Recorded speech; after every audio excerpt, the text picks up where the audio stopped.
Welcome in, guys. Another edition of Right on Rangers Live. We're just finishing out the ninth inning of Game 2 in this series between the Astros and the Rangers. 9-2 in the bottom, or at the top of the ninth, excuse me, not the Rangers' day today, but it's going to go that way sometimes. We'll get to the breakdown here in just a little bit. We'll finish out the game with you. Taveras up to bat right now.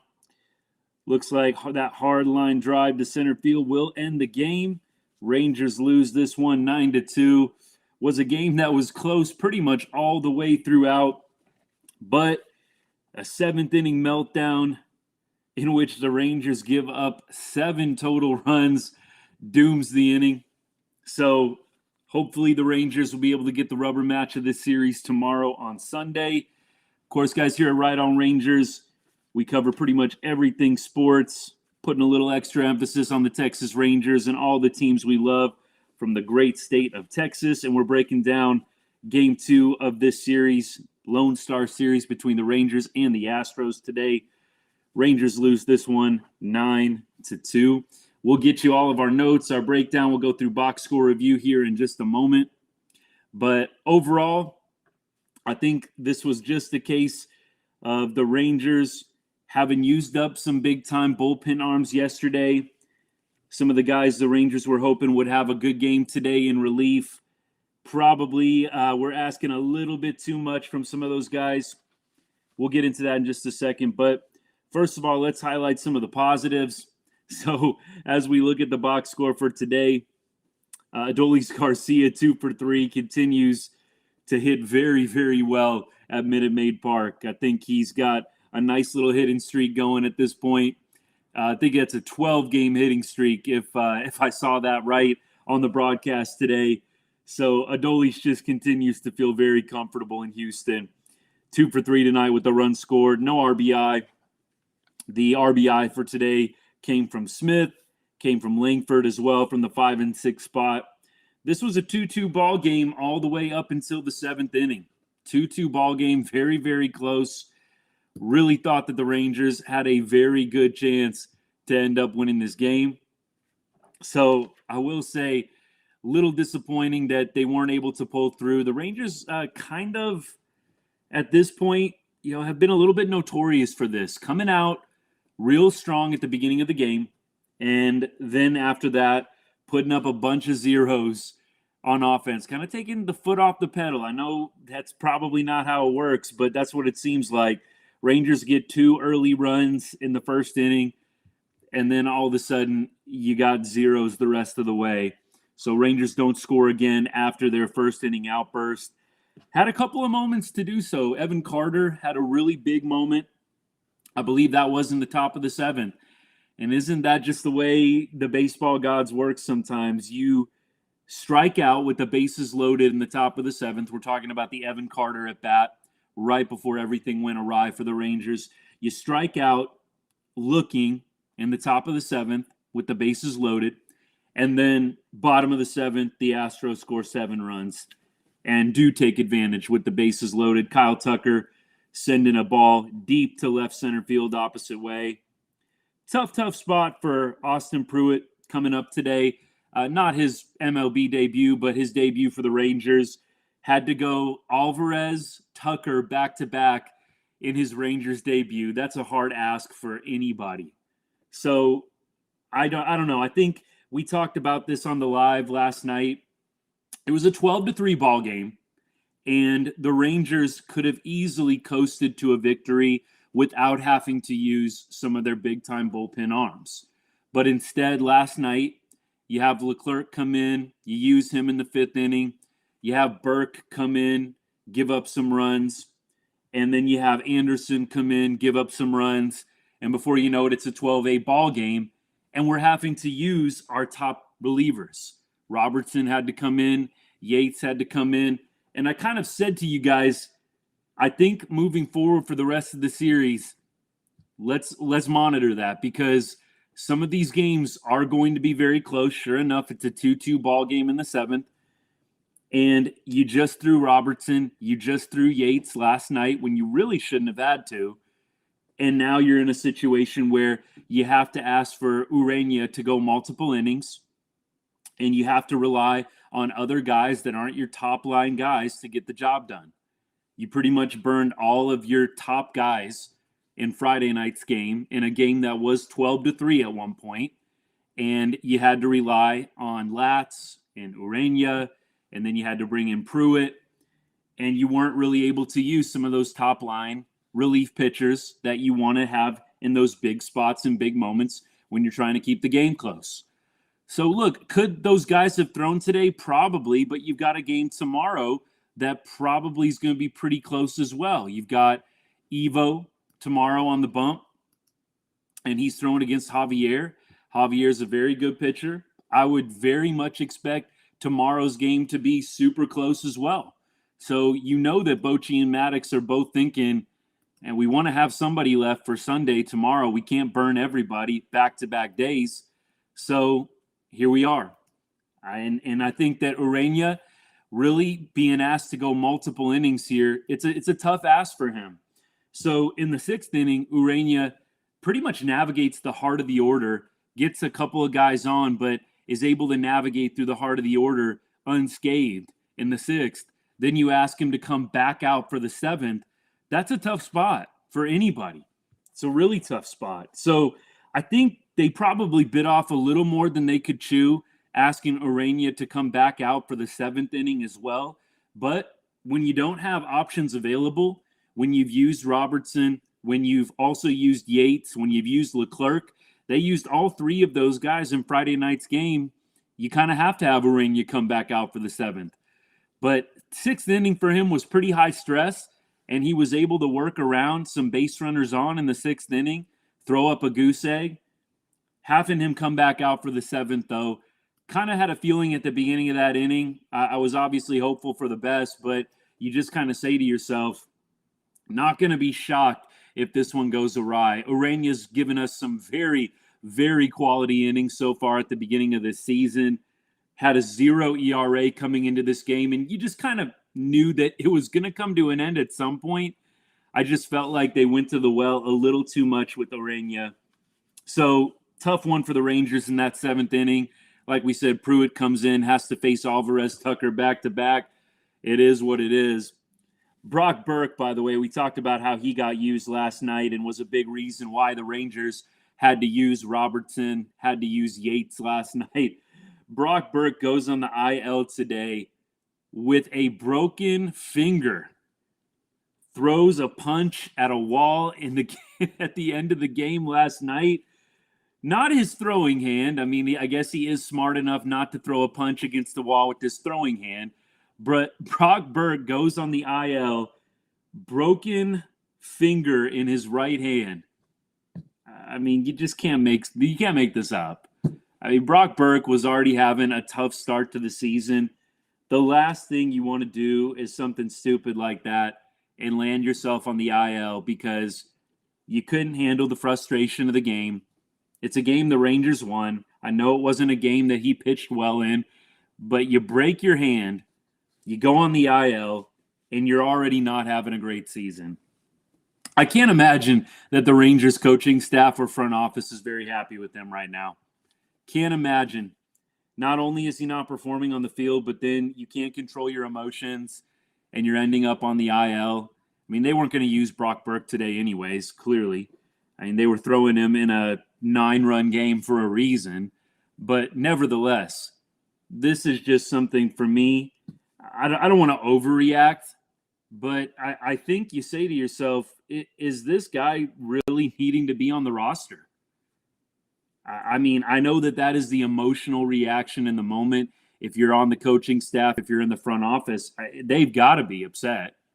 So for me, I'm looking at the fact that probably Andrew Heaney, the guy who started today for the Rangers, he's probably going to the pen at some point.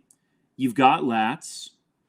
Potentially, I think Bradford obviously has been pitching great, but with the surplus of starters, you might see Cody Bradford in the bullpen eventually. Maybe not. If he continues this dominant run, I'm sure they will keep him as a starter. But my point is, you've got some lefty options. Do they really need Brock Burke? I mean, he can eat up innings for you when the score is lopsided. Are you really pitching Brock Burke in a high leverage situation? That's why I just think it is just so short-sighted of him in the moment. I know you're frustrated after giving up some runs in a bad outing Friday night, but it's a game the Rangers win. You know you're already on thin ice performance-wise, and then you go punch a wall. Like I said, at least you're smart enough to do it with your non-throwing hand, but just not smart in general. I mean, just not what he needed for a guy that was probably already on the fringe. And with the Rangers having a little bit of a surplus of pitching, especially when guys like Scherzer, especially guys like Molly, when those guys come back from injury, I think they're going to have some guys in the bullpen that can replace some people that aren't performing. Some of those starters are going to end up in the pen. You think about Andrew Heaney, maybe a Dane Dunning, I don't know, maybe a John Gray. Those guys are going to end up in the pen eventually when the Rangers get everybody back healthy. You got Lorenzen coming into the rotation next week, probably against the Tigers.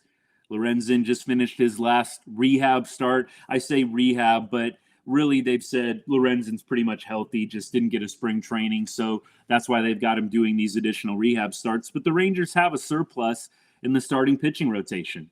There's really not a need to hold on to some of these guys that just aren't performing and aren't being smart off the field as well. So Brock Burke on the injured list for punching his non-throwing hand against a wall. Genius move when you're not having a great season, buddy. I mean, on one hand, I feel for him. I feel for him in the sense that you see people making these stupid decisions, and I mean, it's just just how I am. I feel bad for the guy, but clearly you're just digging your own grave, bud. I mean, you're not pitching well, and you're injuring yourself against the wall. That's not going to go well for you. All right, enough of Brock Burke. Let's get back to the game here. Let's talk about the pitching a little bit more. So Latz comes in for Andrew Heaney. Andrew Heaney goes 3 2/3 today.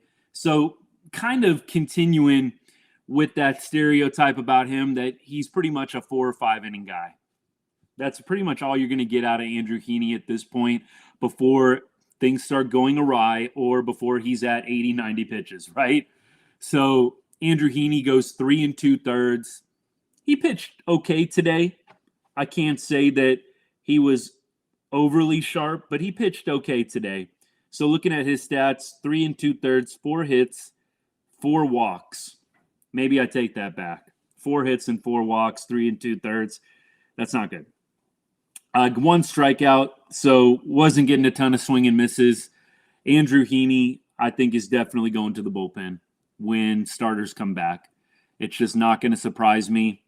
I really hope he starts pitching well because Andrew Heaney, I think, could be a nice trade piece for the Rangers. He's in the last year of his contract. Maybe at the deadline, you could go out and get a top-line relief pitcher. Maybe you go out and get another bat. Just because, why not? Make the offense even better. Andrew Heaney could be a great trade chip on the last year of his contract. Part of me, would really like to see him go to the pen, pitch really well.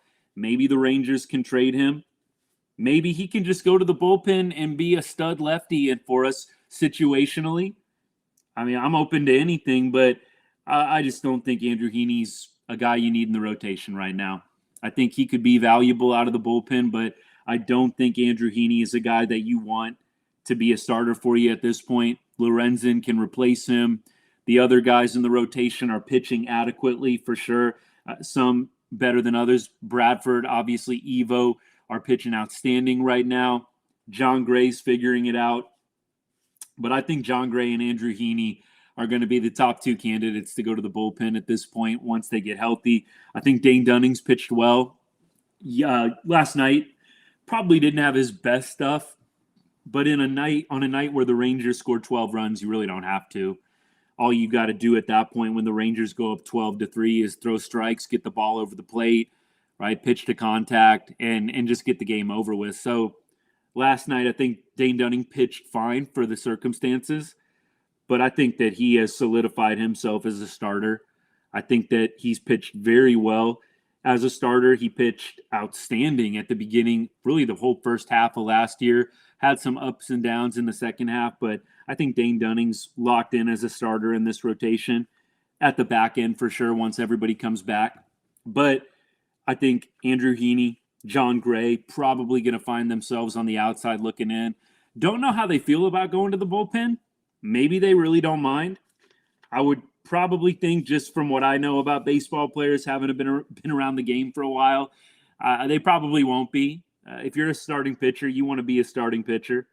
I think that's pretty common. Obviously, there's exceptions, but I'm sure that Andrew Heaney and John Gray want to stay in the rotation. That's how they've come up through the major leagues, but they're probably going to be odd men out with how they pitched as starters so far in this season. Take a little break here. Check out the comments. What's up to everybody? I see some people on YouTube chiming in. Hello. Thank you for joining. I appreciate it.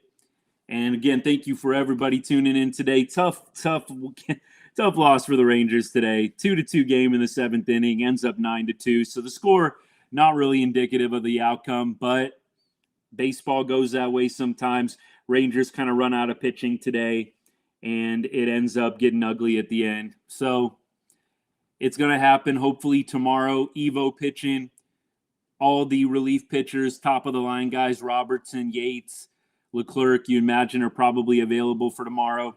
So Rangers will be at full strength, I think, for the rubber match of their series against the Astros. Hopefully we can get out of Houston with a series win. That's the goal. Perfect guy on the bump tomorrow in Evo. Hopefully we give him a little more run support than we did last time he was out against the A's. You remember the last time he was out 3-2 going into the 9th inning. Langoliers hits the 2-run bomb off Leclerc, and the Rangers dropped the first game against the A's. That was Evo's last start. Hopefully we can give him a little more cushion to work with than what he got last time. But I'm expecting good things out of Evo. He pitched well in Houston in the ALCS last year. It was a really gritty performance. Got out of a couple of big jams. It just was kind of a just classic Evo pitching performance from him in that ALCS. So looking forward to seeing him back on the mound tomorrow. Looks like it's the same start time, about a 1 o'clock Texas time start. We'll preview that matchup a little bit more, but we'll get to a few other things in this game. Latz. Let's talk about Latz coming in after Heaney. Had his first real high leverage test. I'd kind of been talking about using Latz in high leverage situations, and the Rangers ended up doing it. They brought him in against Tucker. Tough spot. Tucker gets the base hit, and Latz comes in the next inning after getting out of the jam by and large, but I think he gave up a Tucker double coming in, relieving Andrew Heaney, and it wasn't successful, but shut down the Astros in the inning following in the 5th inning. So Latz comes in a big spot. By and large, you look at it as a whole, his numbers look pretty good, but you brought him in a high leverage scenario. I would say he kind of failed his first high leverage test. Not to say that he's not going to get more chances. I'm sure he will. He's one of the only reliable lefties right now. Believe the ERA still stays at 0.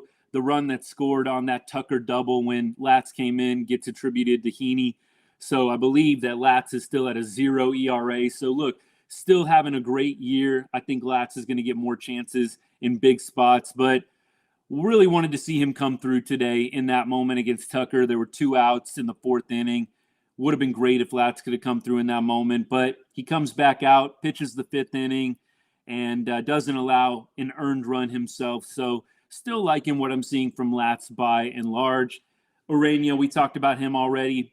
He got a really, really big 3 outs in the 5th inning, I believe, in the 6th inning, navigated around the heart of the order. Then the Rangers went to him again in the 7th.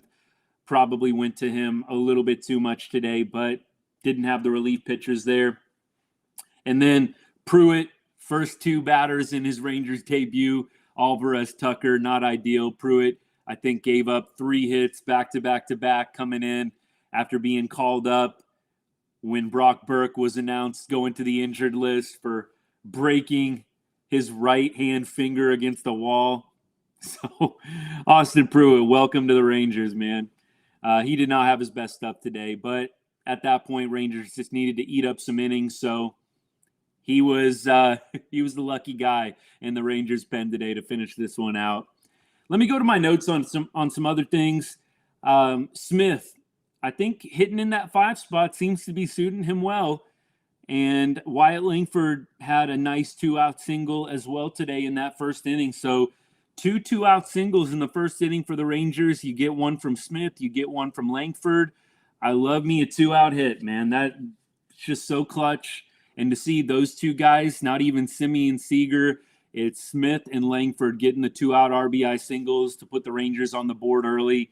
That was great to see against a guy like Blanco. Smith's RBI, by the way, came off a Blanco changeup, and up to that point, batters were actually 0 for 20 on the season against Blanco changeups. So impressive from Smith. They were actually talking about on social media today how Smith has kind of done some tweaks with his swing. Looks to be a little bit less wide with his feet and with his stance this year. Last year kind of had a little bit of a wider stance. Looks like he's kind of compacted the feet a little bit, and it's working for him. At least that's what I've noticed. Maybe they'll do a more detailed breakdown on it at some point on the broadcast. But the swing seems to be working this year for Smith, and he's liking the 5th spot. Back-to-back games, Friday and Saturday, Smith has done very well in that 5 spot, driving in runs. And as we talked about either last night or a couple of nights ago, the performance you're getting from Josh Smith right now, the Rangers front office and coaching staff just have to be absolutely thrilled. The guy is batting and playing incredibly well.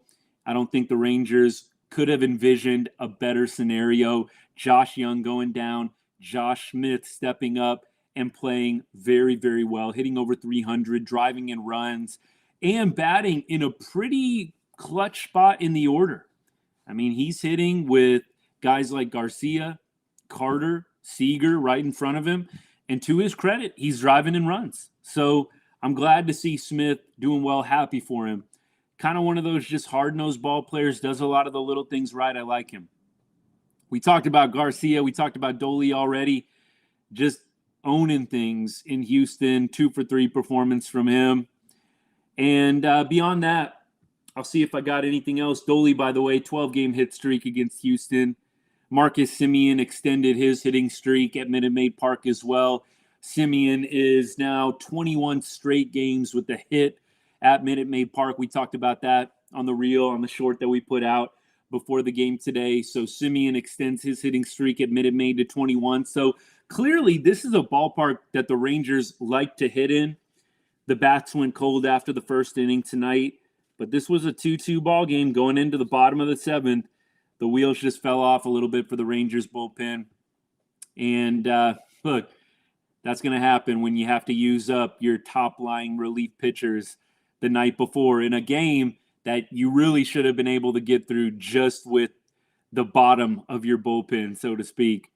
Now, let's preview tomorrow a little bit. I think that's all the notes I really got on the game from today. Again, kind of the big moment for the Rangers in the top of the 7th. Not trying to put all the blame on Evan Carter, but a strikeout looking, I believe, with the bases loaded to end the top of the 7th inning. From your 3-hole spot, you cannot go down looking with the bases loaded and 2 outs. And then promptly, of course, bottom of the 7th, the Astros score 7.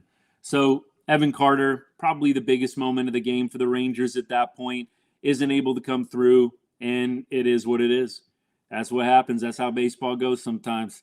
So let's preview the matchup for tomorrow. We got Evo pitching against Javier. You remember Javier in that Monday game that we played against the Stros. So this is 5 days ago. Javier was scratched. They brought up Henley, remember, to make his MLB debut. The Rangers scored 5 runs in the bottom of the first and then proceeded to melt down. The Astros scored 8 straight runs, and we ended up losing 10-5, 10-6. So Javier should be pretty fresh at this point, coming off, probably double-digit days of rest. I'm sure he did some side sessions, but the Rangers against Javier, they did hit him quite well in Game 2 of the ALCS last year. You remember they got, I think, 4 or 5 runs pretty much within the first couple of innings, and they chased him from the game. But the numbers are not that impressive as you look at the Rangers in their career against Javier. So you've got Duran, Garcia, Heim, all hitting below 200. Josh Smith, 0 for 2. Jared Walsh, I want to say 1 or 2 for 12. Taveras is hitting 313 and 16 at-bats. Looks like Evan Carter, Langford obviously haven't faced him yet. Jankowski, 2 for 2. Maybe we'll see Jankowski tomorrow.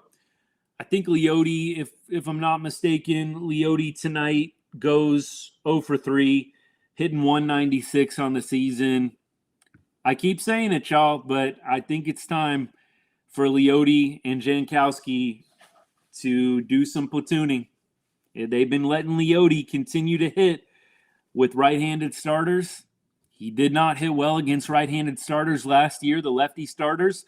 Different story, but he did not hit well against righty starters. They keep giving him opportunities. I think it's time to get Jankowski some playing time.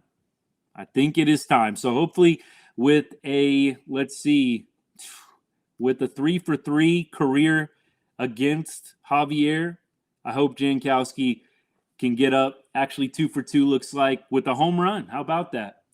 So let's see Jankowski tomorrow, please. Let's give Leote a little breather. He is 196 hitting for his average this year. It's time. Let's get Jankowski in there. So with that, as we look at the Astros against Evo, lot of numbers. Astros have seen Evo quite a bit. Altuve, 29 at-bats. Bregman, 11 at-bats. Altuve is hitting 345 off Evo. And it looks like we also have Alvarez, man, 7 at-bats against Evo. 714 average. So you know who Evo is going to be careful with tomorrow. Yordan Alvarez hitting 714 against Evo in his career. So let's watch that matchup. Evo, be careful out there, buddy. Bregman, he's been out with an illness, I believe. That's what I heard on X. It's going to be some kind of undisclosed illness Bregman's going through. We'll see if he's back tomorrow. He's hitting 273. So there's some good numbers against Evo. That being said, he pitched very well in Houston in the postseason last year. Stakes are a little bit different in a series like this in April, but I expect Evo to give us a good start tomorrow. Question is going to be, are the bats going to come through, right? Are the bats going to make a difference? We had a real hot night at the plate Friday night, last night. Tonight looked like it was going to be another great day for the offense, but instead, the bats go cold after the first inning outburst. So that's going to be, I think, the story for tomorrow. Can the bats, not blow it out of the park, but can we get 4 or 5 runs, right? Can it not be an all or nothing, right? We score 12 or we score 2. Right? Can we get a little 5-6 run game, something like that, and hopefully a real quality start from Evo and get a series win tomorrow and then hop on a plane and go to Detroit. So the Rangers are on a little bit of a road trip right now, and they will be playing Monday, so no off day Monday. So you know that the Rangers are probably trying to manage things a little bit with everybody. We'll see if there's some guys that get some time off tomorrow. I would like to see us take our best shot at Houston. Maybe give Monday as kind of that rest day for Seager and some of the other guys that kind of have these routine maintenance days built in. I mean, guys like Simi are just going to be playing every day, but I'd really like to see Bochy let Monday be the day against the Tigers. Win this game against the Astros on Sunday. Then if guys need a day off, let it be Monday. That'd be my preference. So we'll see what he does tomorrow with the lineup. I'll be curious. But again, Evo, Javier tomorrow should be a pitcher's duel. We say that, and then it's a 10-11 ball game when you look up tomorrow and check the score. So we'll see. But Evo with a 1.45 ERA, Javier with a 1.10 ERA. So it should be a good one. Well, guys, let's look at the scores around the AL West, and then we'll start wrapping things up here. So today, there's a few games in play at the moment from what it looks like. Some games have already ended. The Nats beat the A's 3-1. So that's one. The Angels lose to the Red Sox 7-2. And it looks like the Mariners will play tonight. That is an 8:40 Texas time start, so that's a late game. So the Rangers picking a good day to lose, I guess. They are not going to be losing too much ground. They will maintain first place with the Angels losing today. The Astros jump up, I believe, to 3.5 games out. So you win tomorrow and you put the Astros back at 4.5 games, that'll do. That'll do. So Rangers still in first place. Got to look at the positives. And things seem to be lining up well for the Rangers when they lose. You look around the AL West and other teams are dropping games too. So fortunately, that's how it's going for the Rangers right now. So tomorrow, good opportunity for the Rangers to win a game, maybe get a little bit of ground in between them and the rest of the AL West. And hopefully the Rangers will give Evo some run support. And we'll get out of Houston with a W on a flight to Detroit. Detroit's looking pretty good, 8-5 on the year. We'll kind of preview that series a little bit more tomorrow after the game. But Detroit, Houston, back-to-back. And then after that, not 100% sure who the Rangers will have. Let me see if I can check it out for Thursday's game. Thursday may be actually, it's a 4-game set with the Tigers. Monday, Tuesday, Wednesday, Thursday. So Rangers looks like have an off day on Friday. That's kind of, I know we go to Atlanta on Friday. Rangers are in a tough stretch right now. Man. So road trip, right? Houston, then you go to Detroit, then you go to Atlanta. I can only imagine they're going to get an off day after that Atlanta series, but Rangers are in a tough stretch right now. So you got to face some winning ball clubs back to back on the road. We'll see how it goes. The Rangers tend to play up to the competition. They really do. It seems to be against the bad teams sometimes that the Rangers, you feel like they should be just crushing some of these bad teams like the A's, and they don't get it done. Then they reel off a bunch of wins against really good teams. So we'll see if what the pattern was last year becomes true this year. But Rangers going to go to Detroit next and then Atlanta for a 3-game set. That should be a really fun series. Wouldn't be shocked. I'm sure that's going to be nationally televised at some point. Be fun to see how the Rangers fare against one of the best teams in the National League in the Atlanta Braves. So we'll be back at you tomorrow, guys. I'll check the comments here before I take off, but I appreciate all you guys tuning in. Tough game today, but hey, we're here. We're talking it out. It's a little bit of therapy for us here, right on Rangers, breaking down these games and these tough losses. Hopefully tomorrow will be on a little bit happier note that we get on to the live. But, hey, it's a long season, 162 games. We're 15 games in. We got 147 games left. So we're not going to be getting too down on the Rangers today. Games like this are going to happen. But let's get the series win tomorrow.